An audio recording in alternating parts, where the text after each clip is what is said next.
move to our second question, and let's start with Nozaki Sensei. The question is, how do you use technology or online resources to successfully facilitate synchronous activities? Yes, so yes, for synchronous activity, technology or online resources, I think I'm still old-fashioned teacher, but yeah, similar to in-person teaching, I still like to use like online textbook audio materials and so pretty much old-fashioned. Like so that's first of all. So but anyway, so when we introduce a textbook like a lesson dialogue that includes a target vocabulary and grammars. So firstly, I use that it's of course free and students can use can access to that audio material like through the internet. So I use that audio material and as a dialogue comprehension, like a listening practice. So I ask students to close the textbook and first focus on what they hear. I usually play 2 times, and then student will pick up whatever they heard. And after that, I ask students, "What did you hear?" So I start asking questions from the big question like, "What was the conversation about, and where do you think the conversation took place, and who were the participants, and so on," and go into the more details. And then after I checked students' listening comprehension ability, and then students can see the textbook and a dialogue in the textbook and check the content together and make them understood fully. And after that, I ask them to close the textbook and do a shadowing after that. So yeah, so when I have time, usually I ask them to do a shadowing 2 times in the classroom so that they can develop their listening listening ability and as well as speaking fluency. And also, as a technology, I also use again Google Doc and Google Slides as shared notes. So, like as I mentioned, like from me, I will like write down some helpful notes or extra information or vocabulary and grammar expressions that are not in a textbook. And also, I also take a notes when I mentioned in a classroom. And also students can also contribute to the notes, like they can add more notes or more useful expressions or vocabulary to the notes. So it's become like as a course notebook for everyone. And also, yeah, Google Doc and Google Slides are very helpful during the breakout room, as I mentioned. And yeah, so also, yeah, they can work outside the classroom time, like oh yeah, yeah. So I use Google Doc and Google Slides during my uh like online activities with other schools, other groups, like doing a cultural language exchange with a student in Japan. That type for that case, I create Google Slides for each exchange, and so the slides includes the schedule of the exchange. So I take usually 50 minutes, like the same time as a regular classroom. And yeah, that asynchronous activity is also great, but probably, yeah, it's a little burden for the students to yeah, participate in the class on Friday nights when other people are maybe partying. But anyway, I ask students to just once or twice a semester. And then so, but anyway, I use a Google Slides for the online cultural language exchange. And so they can see the schedule. So the schedule is usually in 15 minutes. Usually there are 2 sessions, like, so each session is composed of Japanese only time and also English only time. So for the Japanese only time, both my this our students and student in Japanese school, university or high school students speak only Japanese and talk about one like a assigned topic, or they create something online. And then in the second session, the member will change and but still stick to the same topic or task. So Yeah, so for example, like last semester, I assigned a topic as like a Valentine Day. So they ask Japanese students about how they spend their Valentine's Day, and Japanese students will also may ask, or like our EF students will introduce Valentine culture in America to the Japanese students, and so on. So yeah, so I use those Google Docs, and yeah, in this case Google Slides in online cultural language exchange. And also another event that I used to Google Doc was online debate. So that was a new uh, activity for me to do that. That was pretty much challenging for us. But yeah, we did that online debate during the class time. So it's a synchronous activity with other school.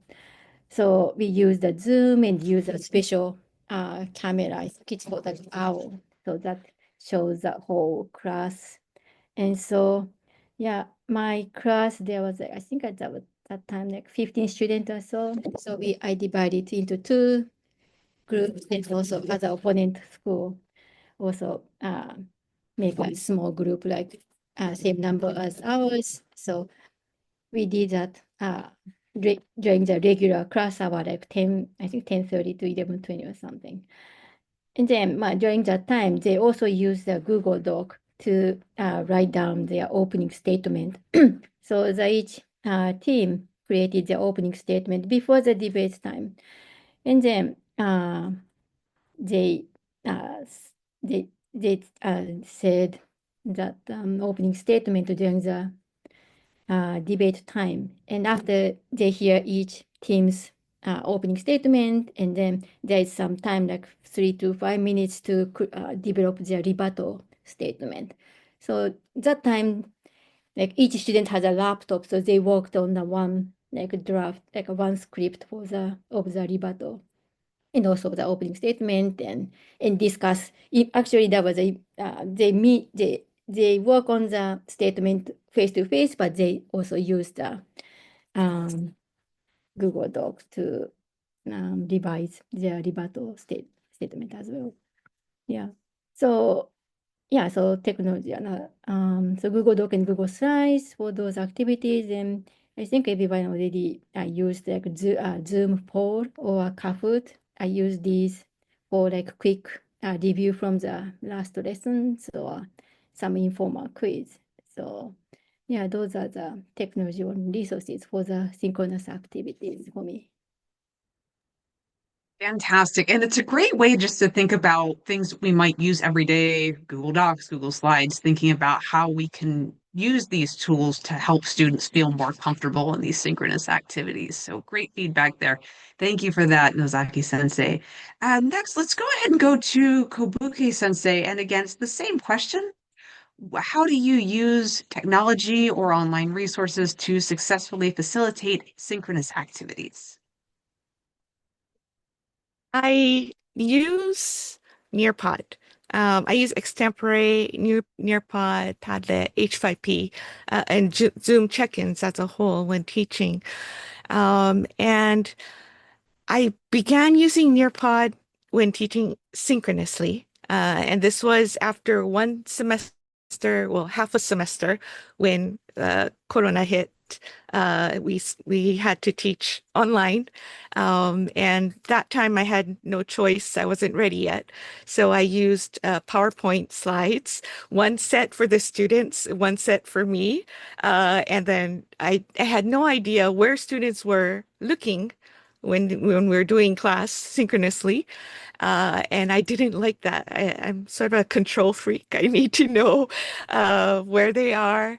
And I wanted more control. I wanted to embed activities, different types of activities in one location so that students don't have to go, oh, okay, go to this link or go to this link and then come back.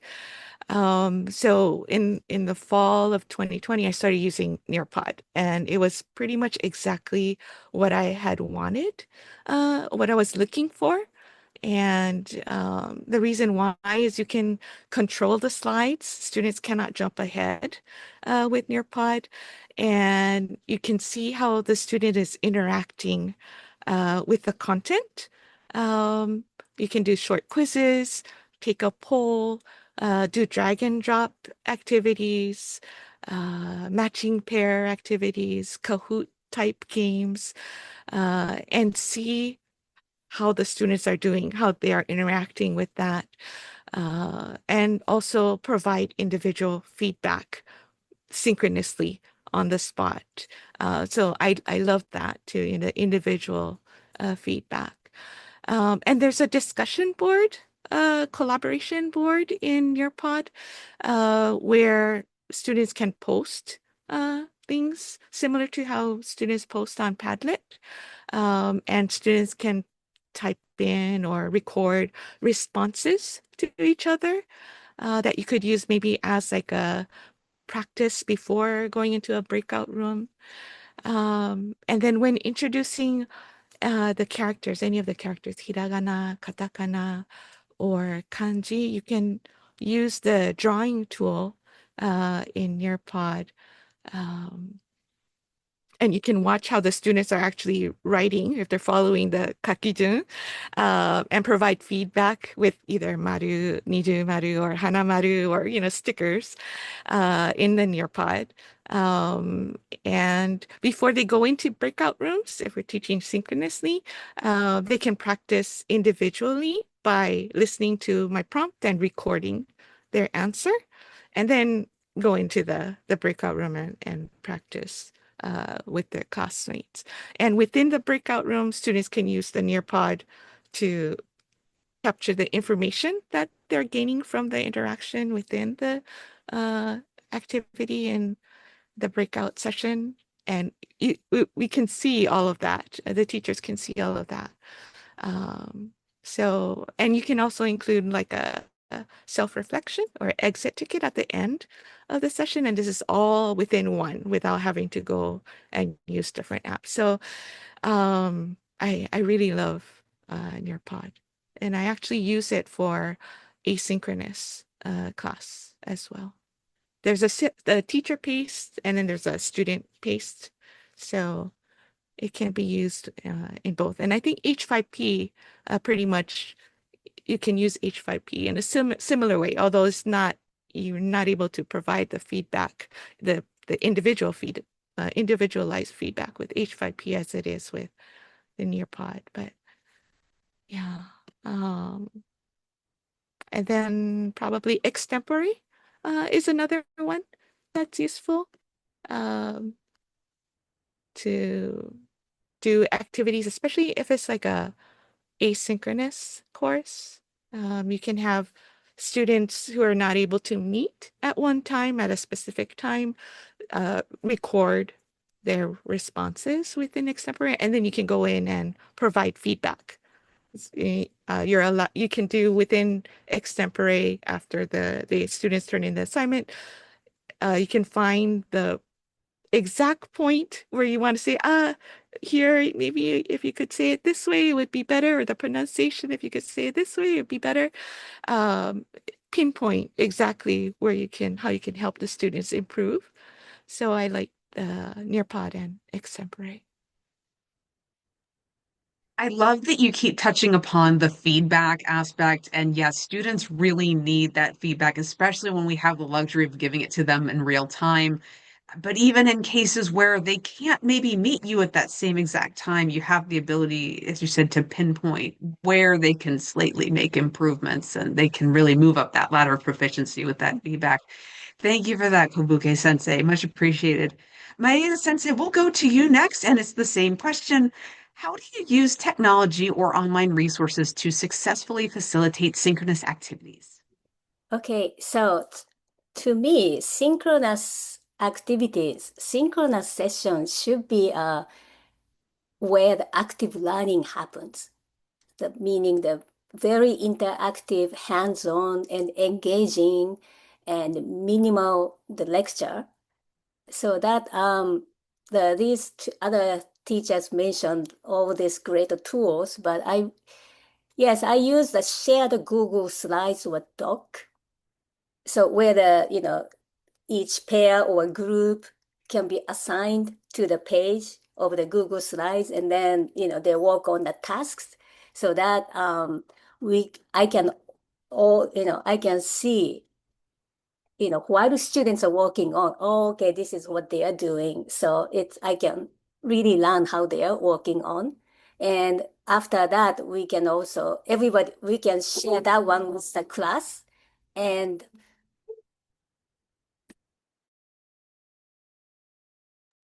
Maeda Sensei, you just muted. yeah, my dog is barking. So can you come back to me? Absolutely. I totally understand, as I have too. Bostwick Sensei, let's jump to you. And the question again is, how do you use technology or online resources to successfully facilitate synchronous activities? All right, thank you. Yes, in our synchronous activities, we typically do use Google Slides to present the information for students to talk about. And we are trying to make sure that our activities that we do during that time are synchronous, like you had said, like they are going to be working and talking and writing and speaking and listening, all of those things rather than just listening. I do understand the importance of doing a little bit of lecture, but if we spend the whole time lecturing, we're not utilizing that time wisely, I think. So making sure that they have a lot of activities that they can do where they are producing language. We are a little bit limited with the resources that we can utilize during those sessions because we do have to make sure we're not using any websites that would take students down a path where they might see a picture or an image that they should not, or get a link to another site that is inappropriate for a high school student or middle school. We have middle school students taking our classes sometimes. So we do have to be careful where we allow our students to go to. And in terms of the content, we are also restricted a little bit. Someone asked in the chat about the textbooks that we utilize. In our NCVPS courses, it's about 99% teacher created. So our texts are created, our examples, our pictures, all of those things, we have to find copyright-free resources to utilize so that we don't have any issues later with legality. Our institution, unfortunately, because it does serve so many students, sometimes 30 to 50,000 students in a year, not just Japanese, don't be shocked, it's not the whole NCVPS program, but because it serves so many students, it then becomes a target for any legality type issues. So we do have to be very, very careful with the resources we utilize. Also, we have found that some schools are blocking all of the Google products. So we have to sometimes present our information in a PDF format so our students can access it. So we do sometimes have to have both the Google Slide version and a PDF version. Now, if you have a PDF version, your students are not going to be able to interact with that in the same way they could with a Google Slide. So we do have to take that into consideration when we have students that aren't able to access those resources. And then I think that if you can utilize anything, I know, I was looking at in the past, we used to be able to use things like Kahoot and Blookit and games like that. I think it's a good idea if you can ask your students to create the Blookit or to create the Kahoot rather than presenting it to them to play sometimes. And I say that just because I teach in a face-to-face elementary school, and I see the way that they play the Kahoot and the Blookits now. They didn't used to, but now they just hit the button. They don't care if they've answered it correct, incorrect. They just go and smash the button as fast as they can, because the goal is to get the new character, to get the new coat or whatever the fashion that they can add to their character. So maybe you can shift and have the students be in charge of creating those tools. I also like the aspect of train the trainer type learning where you're asking students to explain to you, what is this vocabulary word or what is this grammar point and how do I use it? Because it really takes them into that upper level bloom so they're able to not only understand what to do, but be able to explain it to somebody else. So really getting into those deeper levels of learning. I love that. Thank you, Revae. Maeda Sensei, if it's okay to go back. So one of my go-to tool is the Zoom whiteboard. So those who has been using Jamboard, Google Whiteboard works just like Jamboard. It's free. So may I share this one? By all The, means, please do. so that it's under, at the bottom, you see the next to the breakout room icon, whiteboard. So then I am going to share this one. So can you see this one? We can, thank you. Yeah. So then, for example, that I can just grab this, post it, and so you can write in Japanese.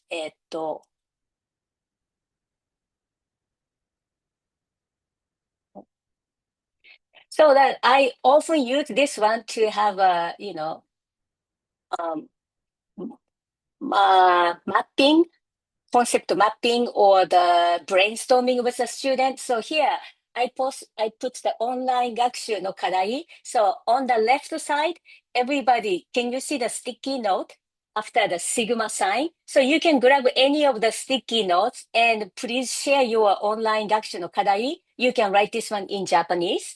So that I can also do the KWL activities on this.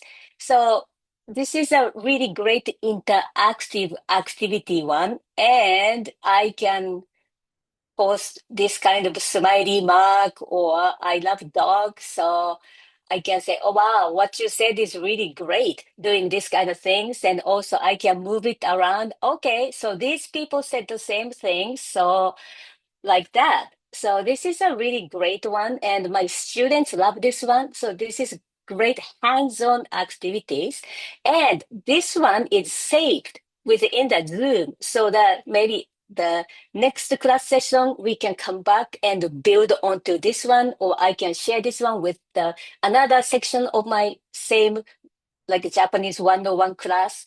So it's really great tool. So I highly recommend you to do that. Okay, so, all right. So that was the Zoom whiteboard. Yeah, that's all.